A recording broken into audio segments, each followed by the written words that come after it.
Good evening friends. आज हमारी exam bite की नेक्स्ट क्लास है और आज हम इस नेक्स्ट क्लास में 1833 का चार्टर अधिनियम पढ़ेंगे।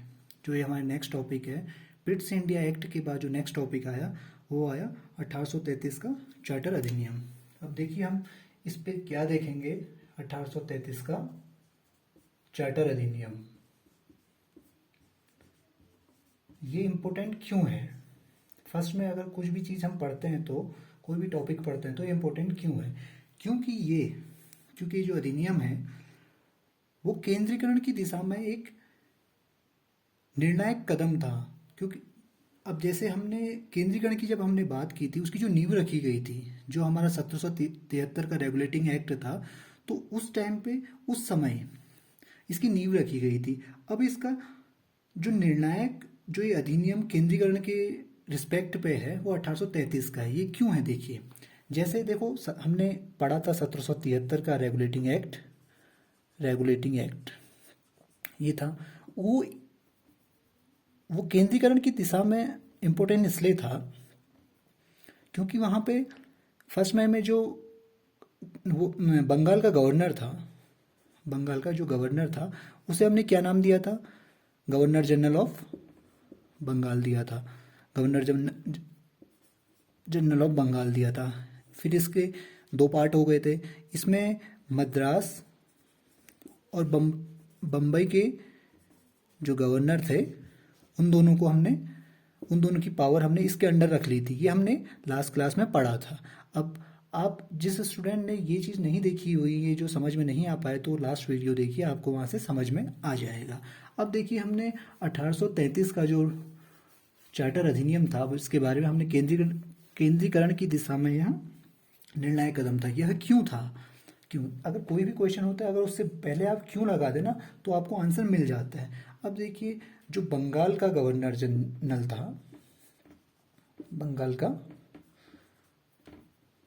गवर्नर जनरल, इसे यहाँ पे चेंज होके भारत का गवर्नर जनरल हो गया था। इंपॉर्टेंट बात है, भारत का गवर्नर जनरल हो गया था। अब देखिए भारत का जब गवर्नर जनरल हो गया था और उसके पास भी क्या आ गई थी? सारी पावर आ गई थी। अब हम फर्स्ट में ये देखेंगे भारत का गवर्नर जनरल कौन था। फर्स्ट तो ये था लॉर्ड विलियम बेंटिक था। ठीक है। अब हमने ये देखा बंगाल के गवर्नर जनरल को भारत का गवर्नर जनरल बना दिया गया था। अब इसके अंदर क्या शक्तियां दी गई? इसके अंदर जो पावर दी गई, शक्तियां दी गई भारत के गवर्नर जनरल को, जो भी हमारे अंदर जो भी ब्रिटिश रूल वाला जो भारत था उसमें उसकी जो शक्तियां थी वो इसके अंडर दे दी गई थी। पहली बार ऐसा हुआ था। जो ब्रिटिश कब्जे वाला था भारत, उस पर दिया गया था।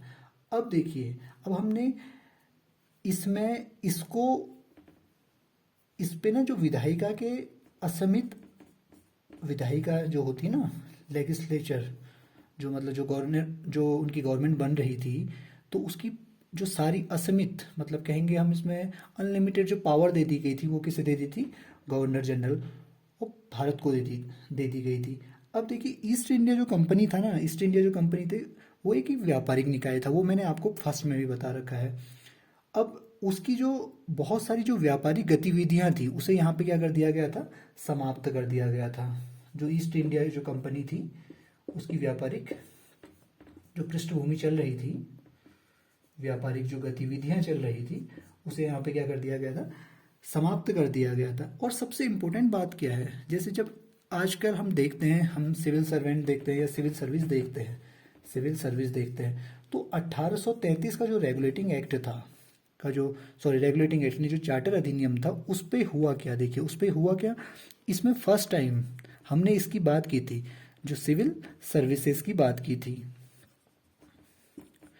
सिविल सर्विसेज देने का कारण क्या था?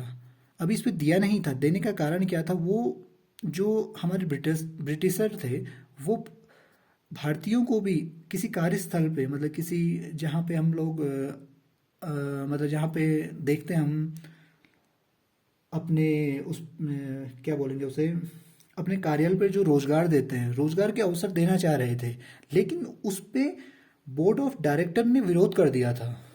बोर्ड ऑफ डायरेक्टर ने विरोध कर दिया था, इसका विरोध कर दिया था। तो ये उस टाइम पे पारित नहीं हो पाया था। उस टाइम हमने सिविल सर्विसेज में जो सिविल सेवकों को जो यहाँ पे हम भारतीयों को स्थान देना चाहते, क्योंकि यहाँ पे सारे जो सिविल सेवक आते थे वो ब्रिटिश से ही आते थे। तो यहाँ पे उन्होंने सोचा कि हम भारतीयों को भी इसका मौका दें। लेकिन जो कोर्ट ऑफ डायरेक्टर था, कोर्ट ऑफ डायरेक्टर था, सॉरी मैंने बोर्ड ऑफ डायरेक्टर बोल दिया था, कोर्ट ऑफ डायरेक्टर था, उसने इसका विरोध कर दिया था। तो स्टूडेंट आप बताना कि आपको ये लेक्चर कैसा लगा, और यह जो लेक्चर है ये बहुत यूज़फुल रहेगा आपके लिए। और अगर आपको यह लेक्चर अच्छा लगा तो आप इसे लाइक कीजिए और अब अधिक से अधिक अपने दोस्तों को शेयर कीजिए, क्योंकि ये जो लेक्चर है इसके पॉइंट टू पॉइंट एग्जाम पे आते रहते हैं। और एग्जाम पे जैसे मैंने पिट्स इंडिया एक्ट का लास्ट में बताया था, उस पर द्वैत शासन था, और इस पे था केंद्रीकरण की दिशा में। एक क्या था, एक बहुत निर्णायक कदम था। तो ये क्वेश्चन में भी आ सकता है एग्जाम में, किसी भी गवर्नमेंट एग्जाम पे आ सकता है। तो दोस्तों आप बताना ये आपको लेक्चर कैसा लगा। अब हम आपको नेक्स्ट वीडियो में मिलेंगे। Thank you.